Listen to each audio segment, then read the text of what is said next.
तर बारामुल्लात घुसखोरी करणाऱ्या अतिरेक्यांसोबत चकमक झाली आहे। सुरक्षा दल आणि दहशतवाद्यांमध्ये जोरदार गोळीबार झालाय। या दोन दहशतवाद्यांचा खात्मा करण्यात आलाय।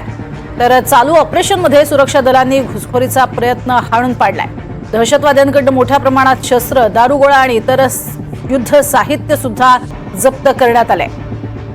एकीकडे पहलगाममध्ये जोरदार असा पर्यटकांवरती हल्ला झाला, तर दुसरीकडे बारामुल्लात सुद्धा घुसखोरी केली जात होती आणि अशा अतिरेक्यांना अर्थातच ठार केलेला आहे।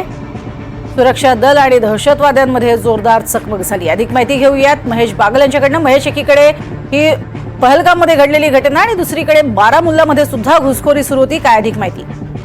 नक्कीच प्रज्ञा, भारतीय लष्कराच्या चिनार कॉर्प्स कडून एक ट्विट करण्यात आलेलं आहे आणि ऑफिशियली अनाउन्समेंट करण्यात आलेली आहे की बारामुल्लामध्ये घुसखोरी करणाऱ्या 2 ते 3 आतंकवाद्यांशी सुरक्षा यंत्रणेचा सामना झालेला आहे। दोघांमध्ये मोठ्या प्रमाणात गोळीबार झालेला आहे आणि या गोळीबारादरम्यान भारतीय लष्कराच्या जवानांनी 2 दहशतवाद्यांना कंठस्नान घातलेलं आहे। त्यांच्याकडून मोठ्या प्रमाणात दारुगोळा, शस्त्र आणि इतर साहित्य जप्त केलेलं आहे।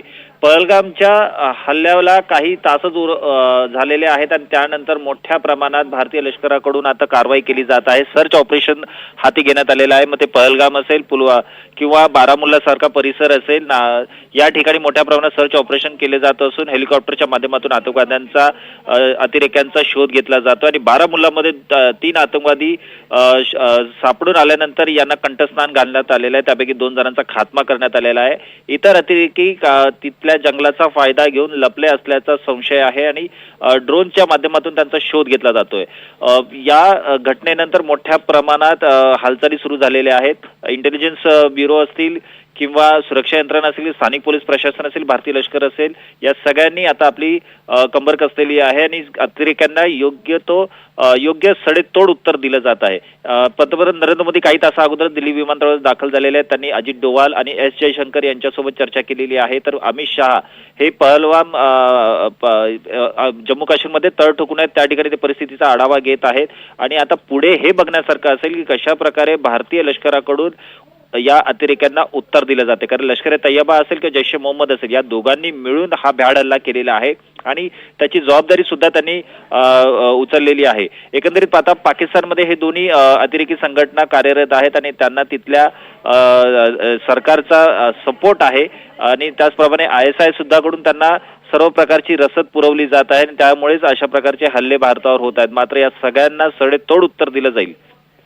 नक्कीच महेश, मात्र या संपूर्ण हल्ल्यामध्ये पर्यटकांची, ज्यांचा मृत्यू झालेला आहे त्यांची संख्या वाढू शकते अशी ही भीती वर्तवली जाते असं कळतंय आणि 2 नावं जी आहेत ती परदेशी असल्याचंही कळतंय, मात्र पुष्टी होत नाहीये, काय अधिक माहिती? जी आतापर्यंत जो आकडा आपल्याकडे आलेला आहे त्याच्यामध्ये 26 ते 27 जणांचा मृत्यू झालेला आहे आणि एकंदरीत पाहता त्यामध्ये महाराष्ट्रातील 6 पर्यटकांचा समावेश आहे। काही परदेशी नागरिक सुद्धा यामध्ये असल्याचं सांगितलं जाते, मात्र त्यांची नावं समोर आलेली नाही। तर एवढंच नव्हे तर भंडारामधल्या अंकिता आकरे ही 22 वर्षाची तरुणी जी आहे ती सध्या बेपत्ता आहे, तिचा कुठलाही शोध लागलेला नाहीये। तर एकंदरीत पाहता जखमींची संख्याही अधिक आहे आणि हा मृतांचा आकडा वाढण्याची भीती व्यक्त केली जात आहे। दरम्यान कर्नाटकमधून जे पर्यटक गेलेले होते त्यांचे मृतदेह कर्नाटकमध्ये पाठवण्यात आलेले आहेत। संध्याकाळी 6 वाजेपर्यंत पुण्यातून गेलेल्या पर्यटकांमधील 2 पर्यटकांचे मृतदेह संध्याकाळी 6 वाजेपर्यंत येतील अशी माहिती समोर आलेली आहे।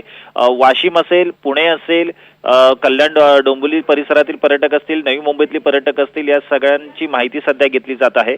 आतापर्यंत एक दिलासादायक बातमी अशी की काही जिल्ह्यातून गेलेले पर्यटक हे सुखरूप तिथे असल्याचं त्यांनी सांगितलेलं आहे। त्यांनी त्यांच्या नातेवाईकांना संपर्क केलेला आहे, ज्यामध्ये वाशिमचे काही पर्यटक आहेत, जळगावचे पर्यटक आहेत, सोलापूरचे काही पर्यटक आहेत।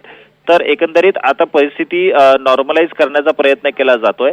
एअर इंडियाकडून विशेष विमानांचं उड्डाण केलं जात आहे, कारण जे तिथे अडकलेले प्रवासी आहेत त्यांना परत आणण्याचं काम केलं जात आहे। नक्कीच, तुर्तास धन्यवाद या संपूर्ण माहितीसाठी महेश।